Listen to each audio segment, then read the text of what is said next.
Welcome back, Giants fans. It's time. We're going to talk about the draft. We're going to talk about the first round specifically and who the Giants may take with the 25th overall pick. So this video, we're going to stick to first round guys. I'm going to do another video probably in like a week or so talking about day 2 and some day 3 guys. If you want someone that's going to talk about round 5, 6, 7, I'm probably not your guy. I'm not doing that much draft research, but we're going to cover the first half of the draft or so. Hope you guys enjoy. We'll go down each prospect that I think would make sense and seem like realistic options. So leave in the comments, who do you want the Giants to draft and who do you actually think they'll draft in late April? Hope you guys enjoyed the video. Subscribe to the podcast, channel, all that stuff, and let's get into it. Number 1, wide receiver Jordan Addison. Actually, before that, let's go into some of the positional needs. Wide receiver, cornerback. I did list tight end, but I don't know. I mean, give or take. I mean, Darren Waller's going to be 31 next year.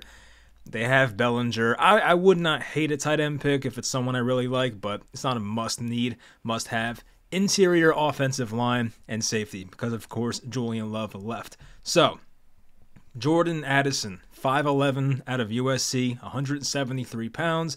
Of course, transferred from Pitt to USC last season.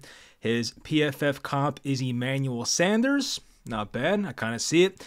Good footwork, runs good routes, was effective in all 3 levels of the field.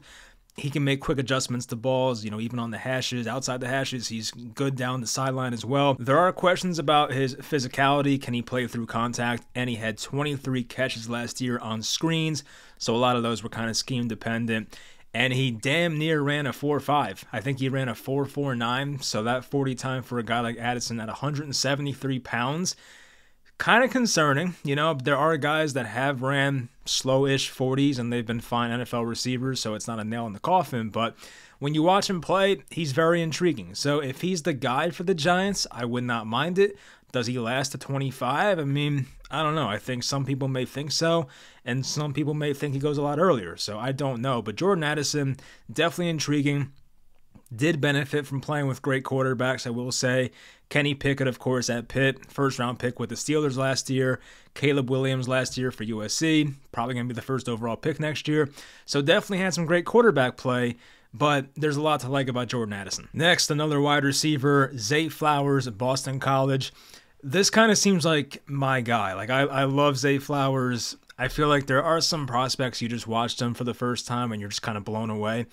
That's kind of how I felt. I felt the same way with Andrew Thomas. I was very happy we got him. And, Zay Flowers, I'm not saying he's going to be Andrew Thomas level, but there's just something different about him. He has a different gear to him that other wide receivers just don't have. He does fit what the Giants want. He's a smaller guy who is shifty, twitchy, and gets open. That's what the Giants are looking for. If you've seen anything with this Joe Shane era since being the Giants GM, it's a lot of guys who are below 6 feet tall and know how to get open and can make stuff happen after the catch, and that's what Zay Flowers can do. He is 5'9", 182, so not the biggest guy, obviously. He used to train with Antonio Brown, and there was one catch he had. It was like one of those like corner routes, basically, and he ran it just like Antonio Brown. It was just like exactly like him. I'll try to put that play in here or something like that. I'll try to think of a way, but just, it was so much like Antonio Brown. It was crazy. But for him, amazing route runner, really good feet, best separator in the class possibly. I mean, I know maybe JSN has that title. I don't know. I think it's close.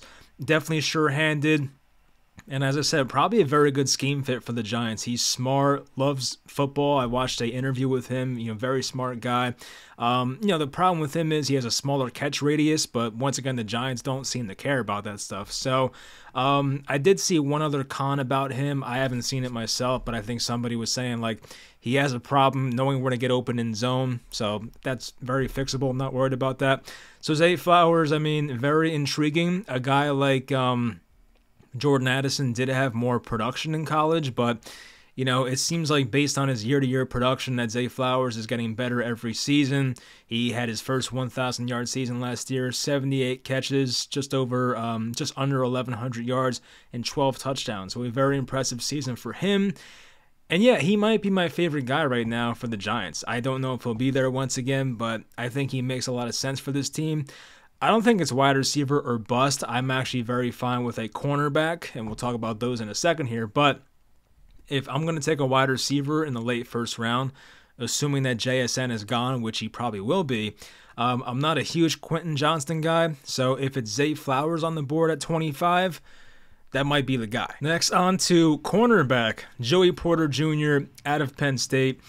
Another guy that when I watched him for the first time, I was like, he's special. There's something about him as well I was really intrigued by. I think with the Giants, he'd just be a perfect scheme fit. He is 6'2", 193. He was targeted 30 times last season, only allowed 15 catches for 143 yards. He's not extremely fast. That's probably like the one downside to him, but he locates the football very well, gets his head turned around. He plays in like the hip pocket of all the receivers he's guarding, and he's one of the better press man corners in this class. And of course, with Don Martindale, a guy who's going to send pressure, I just think Joey Porter Jr. would be a very good fit for this Giants scheme. Now, he's a guy that I would be kind of surprised if he lasted to 25, so that's kind of the disappointing part about it. I thought at first there was a chance, but he seems to be one of those guys that's moving up draft boards, and for the right reasons. I mean, this is a very good cornerback class. The next guy we're going to talk about is also a riser who plays cornerback, so we'll get to him later. But for Joey Porter Jr., it's another pick I'd be very intrigued with, very happy with, and he'd be perfect opposite of a guy like Adoree Jackson. No pressure right away to be the cornerback one, but I do think by his second year, Joey Porter Jr. can definitely be a team's outside cornerback number one. Next, we have the cornerback riser I was just alluding to, but it is Deontay Banks, cornerback out of Maryland, 6 feet tall, 197 pounds, and he really blew up at the combine. I feel like he was a guy who was maybe supposed to be like a late first, early second round type guy. And then the combine happens. The guy puts on a show. His measurables were great. He had a 42-inch vert. He had an 11.4 broad jump, which is amazing. 4.3, 540. I mean, the guy just was amazing there. So ever since that, looking at those numbers and then going back and watching this film, I feel like he's been getting a lot more respect, and it's definitely well-deserved. So a guy like him, he has the amazing vertical, amazing athlete. He did suffer a shoulder injury in 2021, kept him out most of the year. Recovery speed for him is very easy, definitely not a problem at all. Plays really physical, really agile, laid out some big hits for a cornerback. He ran every type of defense there and excelled. So definitely very versatile, can play in man, zone, quarters, doesn't matter. The guy, has played every type of defensive scheme out there. The one flaw I saw for him was sometimes getting beat in press at the line. Like, that's the one thing, but doesn't have many flaws to his game. There was a one play, he put an Indiana tight end on his ass. That was fun to watch. So anytime you see a cornerback out there putting a tight end on the ground like that, like he lifts him up and puts him on the ground, that's pretty awesome. So did enjoy watching him for sure. I think the debate between Banks and Porter Jr. is definitely, it's a debate to be had. I think Porter Jr. is safer and might fit the Giants a bit better, but if the Giants were to take Deontay Banks in the first, I don't think I could be mad at it. I think Porter Jr. would be my preference, but he'd still be a good pick in my opinion. So either guy I'm cool with, but I feel like Porter Jr., in my opinion, is a bit safer, and I'd probably rather have him. Next, we have Joe Tippmann, a center out of Wisconsin. So with these centers, I mean, there's a center up next to that I have, and I'm sure you guys can guess who it is. Maybe you won't, maybe you will. Stay tuned. But anyway, for like these centers, like I don't know if they're worth taking in the first round. I have seen people really like Tippmann. I've seen people really like the next guy. I don't think I would hate it. It would be like one of those positions that you get locked down for the next, 4 or 5 years at least, and at least you don't have to worry about it. And having a good center is important. We all know that, of course. They're kind of like the quarterback of the offensive line, if you will, calling out different defenses and calling out the mic and all those important things. But is it worth taking one that early? I don't know. I'd prefer it in round 2 or round 3, but if they think the prospect is that good, then, maybe it's worth it. It's pick 25, not pick 7. So, I mean, it's not like positional value is like the biggest thing at that point, but still, you'd rather have a corner, a wide receiver, or something like that. Anyway, Joe Tippmann out of Wisconsin, 6'6", 313. I kind of emphasize that because 6'6" is very tall for a center. His comp is Mitch Morse, of course, plays with the Bills. He's been a pretty good player throughout his career. Lots of athletic ability. That's where he thrives, and that's why he'll probably be a high pick. Takes good angles. He tracks guys well. Great wingspan. Amazing run blocker out in space. I saw the one complaint about him is like his hands have to get tighter in like run blocking. So like losing leverage there is like the one thing. But Joe Tippmann's one of those guys who has it all, athleticism wise, and maybe for some teams he's a bit too tall to play center, which I guess is a complaint you can have, but he's been the starting center for Wisconsin the past 2 years and has played very well. So I don't really see many downsides unless you have, if you're very anal about like your centers being a certain height. I guess that could be one thing. But aside from that, I think Joe Tippmann's a safe pick. But once again, it comes down to, do you want to draft a center that early? Next, we have another center, John Michael Schmitz out of Minnesota, 6'3", 301, allowed 2 sacks in the past 2 years. 301, you might want your center to be like 10 pounds heavier, but still, I mean, I feel like 6'3" is a much better height for a center as compared to 6'6" like Joe Tippmann. Anyway, lots of center experience, for even both those guys, Tippmann for the last 2 years. John Michael Schmitz has played center for Minnesota for the past 3 years. I had to fact check that one. Yeah, 3 years. So more experience there, but still both guys have plenty of experience playing center. Michael Schmitz has consistent technique. Can we call him JMS? I don't know if that's a nickname. JMS has consistent technique, good hand placement. He's good on the move. He's probably better for like an outside zone type scheme, but I feel like he could fit anywhere. So like if the Giants want to draft him, then okay, that's fine. Finishes every play. He emphasized that in an interview I saw with him, that he finishes every play, and you definitely see that when you watch him too. So he's one of those like centers that will try to put you in the ground until the whistle. I feel like with JSM, you have people that are really big fans, and they're like, yo, he's like the guy who slept on. He should be a first-round pick. And then the other group of people are like, yeah, he's a fine. He'll be a good starter. Like, yeah, I don't know. Like, people love him, or like you just think he's pretty good. So I don't know where I stand. I'm not some offensive line guru. I just watch the guys and try to see like what they're about. So I think he'll be a fine starter. Was I blown away enough to take him in the first round? I mean, probably not, but I feel like for an offensive lineman, especially a center, to like really stand out that much, you have to be like generational for me. So I don't know. Michael Schmitz is okay. Like, I'm fine with him, but do I love it in the first round? I mean, probably not as much as Zay Flowers or Joey Porter Jr. or someone like that. So hit my microphone. So yeah, I mean, it depends who's on the board, obviously, but if the Giants make that pick, I won't be throwing a fit, I'll tell you that. But I would still prefer, once again, Flowers, Porter, or possibly some other guys still left on this list. Next, we have an edge guy, Nolan Smith out of Georgia. So edge is not a main priority for the Giants, but I think we know that you can never have too many edge guys. And, outside of Kayvon Thibodeau and the injury-prone now Azeez Ojulari, the Giants don't have much. I mean, Jahad Ward is fine, but I think you could do better for a rotational pass rusher. Anyway, Nolan Smith is 6'2", 238. He has some Azeez Ojulari traits to him, like a small frame, lightning quick, really good bend. He has those type of things that Ojulari had. He plays the run pretty well compared to most edge guys that are kind of built like him. Needs more power, more strength. That's definitely like the downside to him. He's had a couple of injuries, including a torn pec last year, so keep that in mind as well. I mean, I don't know. The next guy on this list I'm more intrigued by, who's also an edge rusher, so we'll get to him next. But Nolan Smith is a bit redundant to a guy like Ojulari. Like, it's the same player, I feel like. Maybe Nolan Smith has a bit of a higher ceiling, but either way, they're pretty close, how I kind of view them.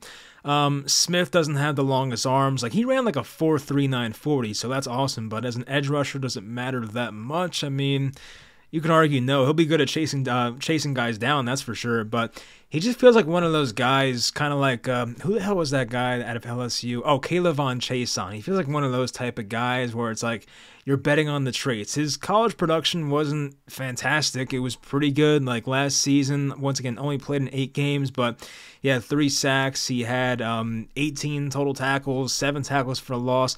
The year before that, played in 12 games, had 8 tackles for a loss, 4.5 sacks. It wasn't like he was outstanding. So I feel like you're betting on traits, and I don't know. His traits are not freaky enough for me to be like, oh, I want that in the first round. Some team will, but if it was me, it's not going to happen. So it could happen for the Giants, but I'm saying for me personally, Nolan Smith, I don't think it makes sense for the Giants right now. Next we have Myles Murphy, another edge guy out of Clemson. He's a different type of build than a Nolan Smith. Yeah, they play the same position, but Myles Murphy is just different. He's basically 20 pounds heavier. He's 3 inches taller, 6'5", 258. Just has rare physical tools, and that's kind of why he'll be high in this draft. His production in college was a bit better. Well, not a bit. It was better than Nolan Smith, but I feel like with Myles Murphy, he had such a good freshman year that you expected him to be like a no-doubt top 10 pick, maybe even top 5. And like, you know, he got a little better from his freshman year, but it wasn't to the same level that we thought it would be back in 2020. But here we are. He'll still be a first-round pick, I'm sure. He has drawn comps to Trayvon Walker, the first overall pick from last year. So, of course, another guy we're like, yeah, you're betting on the traits, but he has definitely proven more in college than the last guy we talked about. Needs more pass rushing moves. That's the constant thing I see about him, and that, of course, comes with coaching. That can be taught. Has amazing agility for a guy who's 275 pounds, plays with a lot of power. He's never developed the way he's expected to, as I just mentioned before, kind of peaked as a freshman, I guess you can say. But there's a lot to like here. I would like him a lot, Myles Murphy. I think he's probably better as a 4-3 defensive end, but maybe he can play outside linebacker. I'm not entirely sure. Kind of reminds me of Rashawn Gary in a way. I don't know if I've seen that comp out there yet, but that would make sense. And I think Rashawn Gary has played outside linebacker with the Packers, so he's made it work. So, yeah, I can see that being a fit for the Giants here. Once again, edge is not the biggest priority, but if they see Myles Murphy as like a guy who is better than the rest of the guys they have on the board, I would like that pick a lot. It's very exciting, very intriguing, and if he does learn those pass rushing moves, the man could be very good one day. So it would definitely be exciting for me. And Myles Murphy, if he were to be at 25 and some of those other guys that I really like are gone, once again, like Zay Flowers, Joey Porter Jr., then yeah, Myles Murphy might be that pick. Next, another edge guy, Will McDonald IV. I'm pretty sure IV is the 4th. If it's not, I'm going to look like a moron, or more of a moron than I already do. So hopefully IV is the 4th. I'm pretty sure Will Fuller was IV. That was the 4th. So we're going with that. Will McDonald IV, Iowa State. He's played there for 5 years, 6'3", 239, and he's been getting better just about every year, so that's what you want to see. He's played multiple positions, basically. Like, he's played in different areas. He's played basically like that wide 9 type look, over the tackle, inside for God knows what reason. I'm pretty sure he's played some linebacker as well. I don't know, but the impressive thing is that he's played out of position for some of his career, and he still looked pretty good. So I do like seeing that from a prospect, that when you're put in a position not to succeed, and you're still succeeding, as Joe Judge used to say, putting the round peg in the square hole, when you're doing that and you're still looking pretty good, it says a lot about you as a player, so I like that. Explosiveness is where he's going to win. He is very quick. He's, explosive, as I just said. So he will get by in the NFL based on quickness. He's not very strong. That's where he needs to get better at, more play strength. He has 35-inch arms. And another negative I saw is that some of his pass rushing moves are kind of predetermined and not based on a reaction. So some guys go in there with like a poor pass rushing plan, and that could be where McDonald falls into.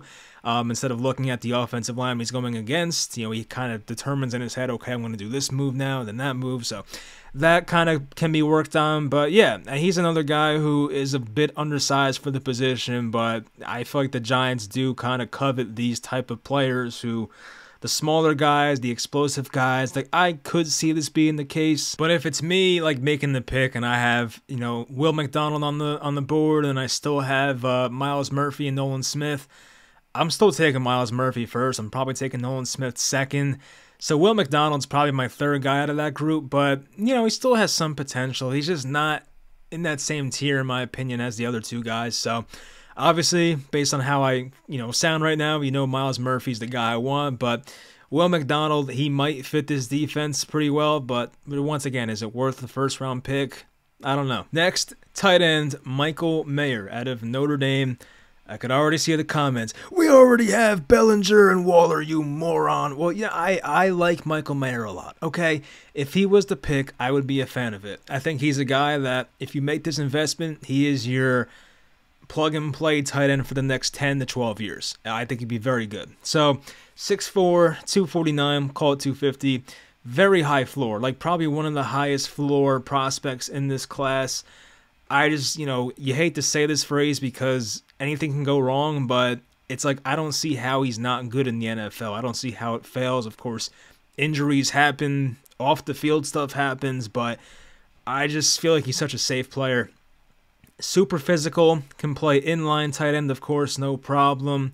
Takes run blocking very seriously. He's good at it, and I'm sure he'll get better at it as his career goes on. He understands how to get open. That's a problem with some of these other later tight end prospects. They just don't know how to get open or how to run routes. Michael Mayer does not have that problem. His upside, though, seems capped, and that's why he's not going to be like a top 10 pick or even top 15 pick, at least I don't think, is because he doesn't have great speed, and I don't think his athleticism is through the roof. He's not going to be like a Noah Fant type guy, or even TJ Hawkinson went very high, or of course Kyle Pitts is the recent example, who went 4th overall, I believe, to Atlanta a couple years ago. So yeah, he doesn't have those type of traits, but Michael Mayer is so safe, and I'm telling you, like, whichever team gets him, they're going to be happy. And I have a fear, especially with Dalton Schultz going to, where the hell did Dalton Schultz go? I think he went to the Texans or some weird-ass team. But with him gone, I can absolutely see the Dallas Cowboys behind us, a pick behind us, by the way, at 26, getting Michael Mayer and him being like their next Jason Witten. And I've seen the Jason Witten comps out there from Michael Mayer. That would piss me off a lot. So the same way the Eagles sniped the Cowboys for Dallas Goedert a few years back, I would like to snipe the Cowboys and get Michael Mayer. Obviously, you're not going to make picks based on the teams behind you, but still, I like Michael Mayer a lot, you could tell. So, if that was the pick, I might be in the minority, but I would actually like it a lot for the Giants. Next, we have safety/slot corner Brian Branch out of Alabama, 6 feet tall, 190 pounds. We know the slot corner position for the Giants has not been that great in a while. I mean, back to Grant Haley, Darnay Holmes, who I was a big fan of when we drafted him. It's a shame it didn't really work out. Who else? There was some other random guy. Grant Haley. I don't know, but you guys can let me know in the comments. I forget. 21 and a half years old still. Rarely misses tackles. Another high floor prospect. He can fit into any scheme. Definitely can play slot. I think he has played some deep safety throughout his career, so that is a possibility, but I think slot corner is probably where teams will probably want him to play. He's a high IQ player who can diagnose plays very well, plays the run game better than some linebackers. He's very good in the run game. He's kind of undersized, though, to play in the box all the time, so that's the one downside. 190 pounds, not the type of guy you want playing in the box at all times, but he plays above his weight, if that makes sense. He's a really good blitzer, and he had this play against LSU. I forget who the running back was. This was past Clyde Edwards-Helaire, so I don't know who the running back was, but the running back was trying to pass protect on Brian Branch, and Brian Branch hit him so hard that the running back fell into the quarterback and forced a bad throw. Another guy just knocked him on his ass. So Brian Branch brings some really good strength. He's just a really good all-around football player. I don't think you can go wrong with this pick. Slot corners are a bit tricky, of course, and it's not a guarantee. It's a very tough position to play. I feel like your shelf life at slot corner is not very long because it just takes such a toll on your body. Not only because you have to have great instincts, great makeup speed, but you also have to be a really good tackler in the box because running plays will go in your direction more times than not. So it's a tough position. But I feel like Brian Branch, if anybody can man that slot corner position for 5 to 7 years, that'd be a very good pick. Next, and there's only 2 guys left on this list. I mean, I feel like it's been a long video, but hey, it's called a podcast for a reason, I guess. Cornerback Emmanuel Forbes out of Mississippi State.